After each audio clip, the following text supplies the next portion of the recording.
au Sénégal.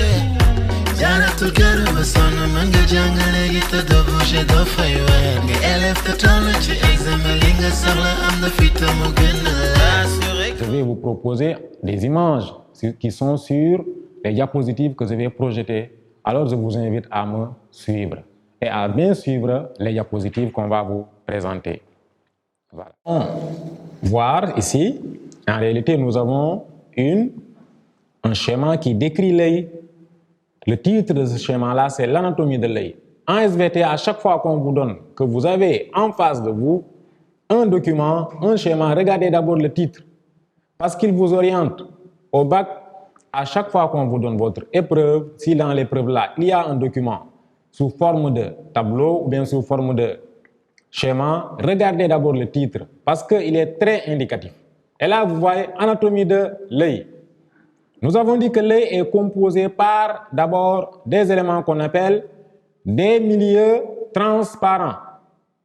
Les milieux transparents, ils sont là. Regardez, c'est d'abord la cornée représentée ici par une couleur bleu foncé. La cornée, puis vous avez l'humeur aqueuse à ce niveau-là. Vous avez ensuite le cristallin qui est là. Vous voyez le cristallin. Et enfin, vous avez ce qu'on appelle l'humeur vitrée ou bien corps vitré. Vous voyez. Et nous avions dit que l'œil était également composé des membranes. Et ces membranes-là étaient de l'extérieur vers l'intérieur. Nous avions quoi? La sclérotique. Regardez, c'est cette membrane-là en bleu clair, en bleu ciel, qui est là, dont le prolongement forme la cornée. Vous voyez, c'est bien indiqué ici. Donc, la première membrane, qui est une membrane protectrice d'ailleurs de l'œil, elle permet la protection de l'œil, elle est là. C'est la sclérotique. Ensuite, vous avez quoi? Vous avez la choroïde. Regardez la choroïde qui est là, dont le prolongement se manifeste par ce qu'on appelle l'organe iris. Donc, en avant, la choroïde est prolongée en avant par l'iris. Et l'iris, comme vous l'avez vu ici, l'iris est percé par un anneau appelé pupille. Donc, c'est la pupille.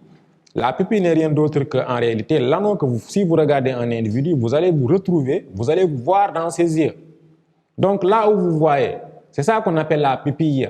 Vous voyez, je vais vous montrer après ça une image beaucoup plus qui illustre beaucoup plus dans les détails cet iris-là.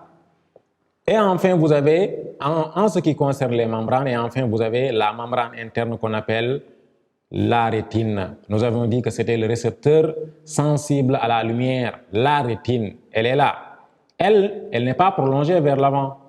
Elle est plutôt prolongée vers l'arrière par le nerf optique. Nous avions vu dans le cours précédent le nerf sciatique. Aujourd'hui, nous allons voir le nerf optique. Donc, voici comment est structurée l'anatomie de l'œil. Voilà. Donc, maintenant, je vous invite à bien voir et à bien comprendre, à bien observer l'organe qu'on appelle le cristallin. Regardez-le, il est là. Il a la forme d'une lentille biconvexe. Regardez. Et où il est situé? Il est là. Je vous invite également à comprendre et à observer, à comprendre l'iris. Regardez comment il est et où il se trouve. Parce qu'on va principalement parler du cristallin quand nous allons faire l'accommodation. Nous allons également parler de l'iris quand nous allons dérouler la diaphragmation. C'est bon? Et regardez où se trouve la rétine. Elle est là. C'est très important parce que l'image, pour qu'elle soit nette, elle doit être formée sur la rétine. Et j'insiste là-dessus. Je n'ai pas dit avant la rétine. Je n'ai pas dit après la rétine. Mais j'ai dit sur la rétine. Donc, à chaque fois que je dirai l'image est sur la rétine, retenez que l'image est sur cette membrane de couleur jaune prolongée en arrière par le nerf optique. Donc, en grosso modo, voici comment est structuré notre œil. Donc, je vous propose cette deuxième diapositive qui est là. Voilà. Regardez, ici, vous avez un œil, l'œil d'un individu. Vous voyez? Donc, la pupille, elle est là. Tout à l'heure, je vous avais dit, si vous regardez en face de vous, vous regardez votre camarade en face de vous, vous allez vous retrouver dans son œil. Et de l'endroit où vous vous retrouvez, c'est ça qu'on appelle la pupille. Elle est de forme marron. C'est un anneau de couleur marron. Voilà, elle est là. Et vous avez l'iris qui est coloré. Bon, la plupart du temps, en tout cas nous, notre iris n'est pas coloré de cette façon-là. Mais retenez que l'iris est un muscle qui est là, qui est coloré. Il n'est pas dit qu'il est coloré obligatoirement en vert, ça varie. Voilà. Et vous avez la cornée, vous voyez, qui est transparente, qui fait partie des milieux transparents. Donc, on va encore continuer pour voir maintenant les organes annexes de l'œil. Là, vous avez les organes annexes de l'œil. Et dans ces organes annexes, vous avez tout à fait en haut ce qu'on appelle les sourcils. Tout le monde en a. Les sourcils. Voilà, les sourcils, et ils jouent un rôle très important. Ils jouent un rôle très important dans la protection de l'œil. Même si il y en a qui l'enlèvent ou bien qui diminuent ça. Retenez qu'en SVT, ou bien retenez que naturellement, ces sourcils-là vous protègent contre les agressions extérieures qui peuvent affecter l'œil. Les sourcils, c'est eux que vous retrouvez à ce niveau-là. Puis après, vous avez quoi? Vous avez les cils. Regardez, les cils. C'est eux qui sont ici. Les cils. C'est eux également qui sont... Voilà. Ici, à ce niveau et à ce niveau-là.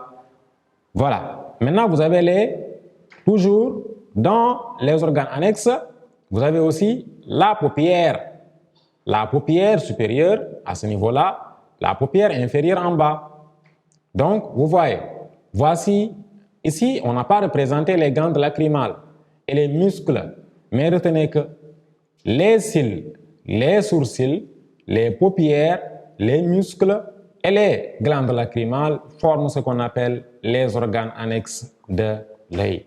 Donc, il faudra vous approprier de ces schémas-là pour pouvoir, d'abord, dans un premier temps, vous pouvez vous retrouver ça dans un exercice. On vous demande d'annoter le schéma ci-dessous. On vous demande que représente aussi le schéma. En ce moment-là, si vous n'avez pas maîtrisé, vous ne pourrez pas trouver cette question. Donc, premièrement, il faut d'abord vous familiariser avec le schéma pour que vous puissiez repérer et reconnaître les différents organes. Alors, nous allons continuer le petit 2. Le petit 2 qui est le principe de la vision.